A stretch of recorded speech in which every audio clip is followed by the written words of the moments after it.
Alright, good day. We are currently in Sisian. We just stopped here to have a meal and we're about an hour away from Goris. We have our car packed full of all of the donations that we're taking that we picked up from Yerevan this morning.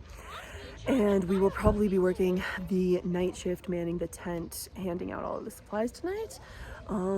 Yeah, it's been a pretty smooth drive, like the whole way since Vanado this morning all the way here. And then just, yeah, like maybe 2 hours ago when we had already entered Sunik, there was this one viewpoint where you could see like all of the cars backed up, and it's really, really hard to witness. But I'm trying to stay as unemotional as possible, such that we can just, effectively help people on the ground. And now we fueled up ourselves. We also fueled up 2 gas canisters, and we're on our way to Goris now.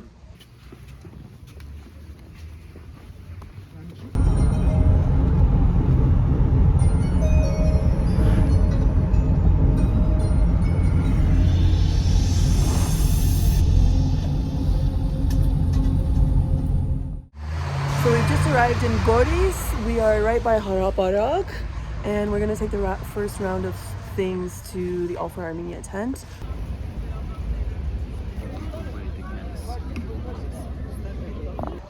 Okay, we just left the All for Armenia tent. It's pretty much, I don't know how to explain what's happening here, but it's basically people like gathered in this is the World Food tent, and the Red Cross is handing out the most of the food. So I wonder if this is an Artsakh dog. Oh.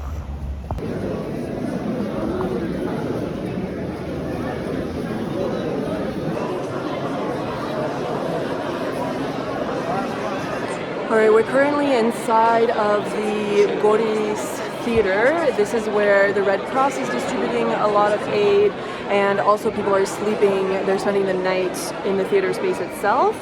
And we will be bond registering with the Red Cross right now as volunteers, and then we'll go outside and see what people can be aided, also at the All for Armenia tent. So behind me is the Red Cross tent where we've been volunteering for the last few hours. We were packing up food bags, and I was just going around the center square that we are at right now, handing out tea and coffee, because there are a lot of people that are just coming in and they were brought in on buses and they have nowhere to stay. These are my beautiful friends.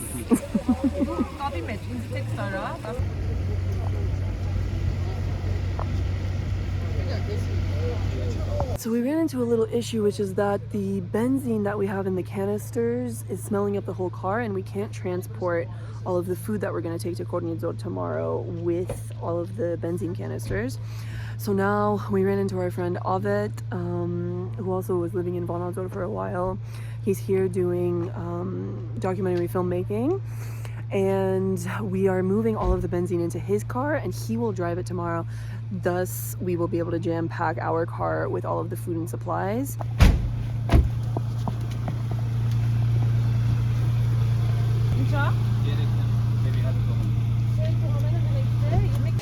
Alright, we're currently in the grocery store in the nick of time. It's almost midnight and they're closing soon, and we've purchased a bunch of supplies to take to Kornizor tomorrow to distribute, and we actually also got lucky enough to find a place to stay for all of us. Don't even say hello. We're all tired, but we're very lucky that we're not sleeping in the car tonight. Okay, we just finished a kind of difficult grocery shop because they weren't able to accept payment because all of the all of the electricity has gone out in the whole city. And I only got 38,000 dram in donations when we went into the grocery store. Then by the time we were checking out, I look at the donations and I already had 58,000 dram. It was divine timing as usual. And we were able to pay for everything with the card, not with the card, but by doing a card transfer to one of the workers at the grocery store. So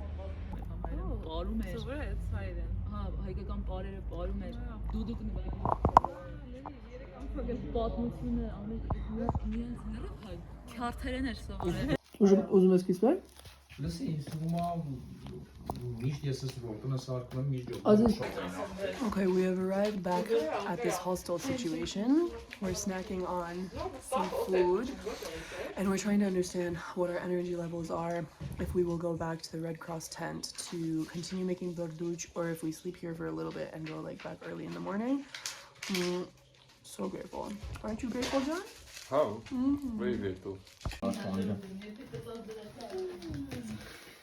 It's almost 2 a.m. right now, and I'm walking back from the Red Cross Center, and then I'll probably man the tent for a few more hours because right now on the way from Sept, there are about 1,500 more people that will be arriving here within the next 30 minutes probably. There were so many human interactions today, especially when I was handing out tea and coffee to everybody. I don't know, it's very, it's just so awful. It's so awful, I don't know what else to fucking say. Okay, it's 4:30 in the morning right now, and yeah, the night is difficult. There was another woman who lost her son, and from what I understood, she said that he is here with her in Goris, but he was lost in all of this hustle and bustle. And she had to go to the bathroom, and she's in a wheelchair, and we had to like carry her down the stairs in the wheelchair, get her in the bathroom, and the bathrooms are in absolutely terrible condition. I was just holding up a blanket so that she had some privacy because the women's bathroom was too dirty, so we took her to the men's bathroom, and then men kept coming in, and so she was getting all nervous and couldn't like sit down and finish her stuff, and so I was just holding the blanket up for her privacy as like all of these people are walking by and like desperate to use the bathroom because most of them are coming off of the buses needing to use the bathroom, and there are no facilities. Well, I mean there are, but there are basically none here right now. Yeah, and everybody is just I don't know, it's really bad. I don't know what to say. Good morning. We went to bed late yesterday at around 6 a.m. and now it's morning in Goris, and we're about to leave to go to Kornizor to deliver benzene and food. Yeah, it's a warm day. Today is the last day of intensities as far as I can understand.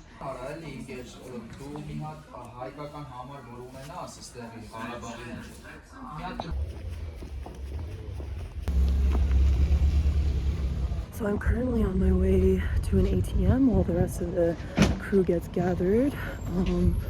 And we need cash to fill up our benzene canisters. All right, we are finally leaving Goris. We are on our way to Kornizor. We're delivering a trunk load of food, and also we're picking up 20 more liters of benzene on the way because of the people that are stalled. It's a warm day here in Goris, but Haraparak is a mess. I just went past there. And after we do the Kornizor run, we will be back in Goris all day, supporting the people that have yet to be transported out of Goris, obviously.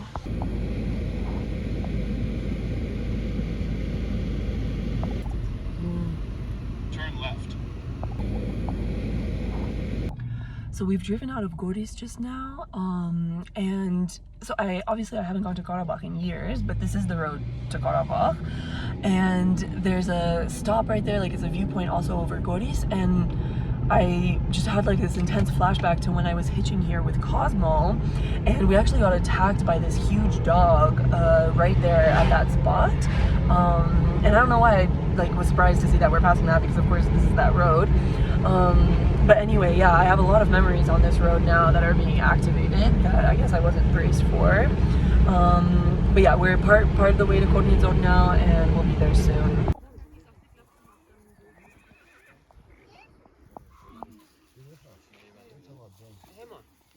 We just stopped on the road. There's like one family that drove in from Artsakh, and we just shared with them some of the materials, and then we'll go onwards to pick up the volunteers. But there's very little flow of people here, actually, very, very little flow. we're definitely at the end of the Exodus. Вот так.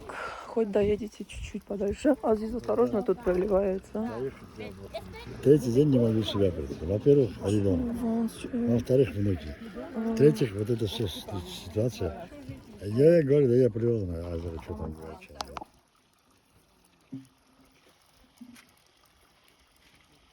Okay, so we're just filling up this car with benzene before we keep moving forward. And yeah, they have just been stopped here because their car ran out of gas and they had this other truck that was over here that broke down. And so they were stopped here for mechanical help. Yeah, but now at least they can make it to Goris. 2 young kids here and thankfully good weather. Okay, so we just filled up 2 cars, so we're good to go. Go in front of it. We just filled up 2 cars, so we're good to go. Abed is still transporting it. We have 40 more liters of benzene left, and we'll see where we distribute that next. And now we're going to the checkpoint of Kornizor right after Lachin to pick up the 4 other volunteers and leave some more food for distribution.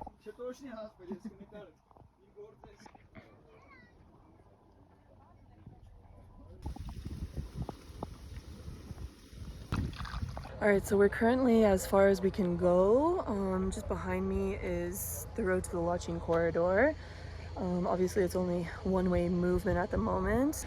So yeah, but it's yeah, a bit anyway.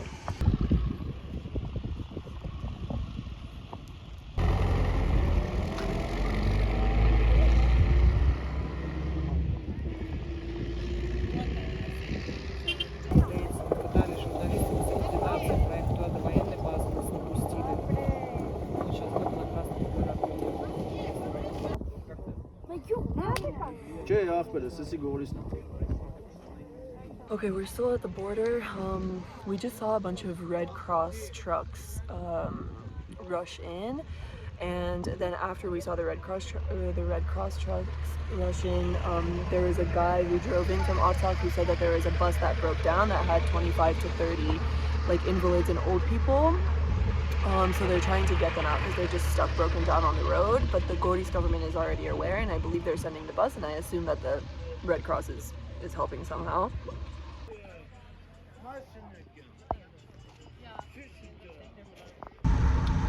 Okay, we're leaving Kornizor now. We just stopped on the road to fill up a little bit of gas for people on the side.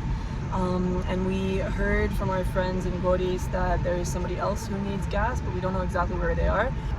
Also, just now, as we were filling up the gas briefly, there were 3 Russian military trucks full of Russian soldiers that were kind of speeding into Artsakh. Russian flag. Yeah, with the giant Russian flags on each one. So that was unpleasant to witness. Probably not a sign of anything good. I don't know. They didn't give me any information about the car. We're looking for a car that needs gas, but we're not sure. Hesap bir şey Can.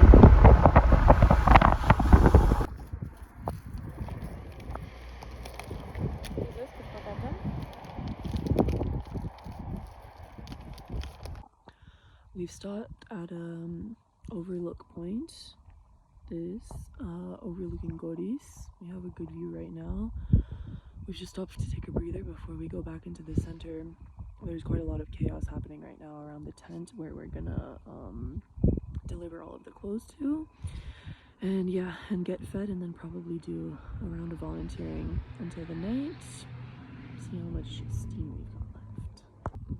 The guy who came with his family just from Artsakh now, Yeah. he was saying basically they were actually carrying They were carrying a dead body. they were carrying a dead body in One the of car. their relatives. Yeah. That was a man, his wife body. He dug it He out dug of it the out. grave Yeah, to take it with him. and then he came to Armenia and he didn't know where to Bury her. Yeah.